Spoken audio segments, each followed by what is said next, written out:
24ನೇ ತಾರೀಕು ಸಾಯಂಕಾಲ 6 ಗಂಟೆಯಿಂದ 26ನೇ ತಾರೀಕು ಸಂಜೆ ತನಕ ಡ್ರೈ ಡೇಯನ್ನು ಘೋಷಿಸಿದ್ದೇವೆ.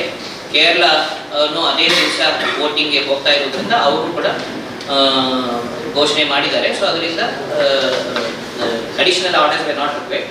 144 ಆರ್ಡರ್ ಜಾರಿ ಮಾಡಿದ್ದೇವೆ ಈಗಾಗಲೇ. ಅದು ಸಹ ಇದೇ ಪೀರಿಯಡಲ್ಲಿ 144 ಆರ್ಡರ್ಸು ಚಾಲ್ತಿಯಲ್ಲಿರ್ತದೆ. ಯಾವುದೇ ಸಮಾರಂಭಗಳಿಗೆ 5 ಜನ ಮೇಲ್ಪಟ್ಟವರಿಗೆ ಇದು ಮಾಡಲಿಕ್ಕೆ ಅವಕಾಶ ಈ ಪೀರಿಯಡಲ್ಲಿ ಇರುವುದಿಲ್ಲ.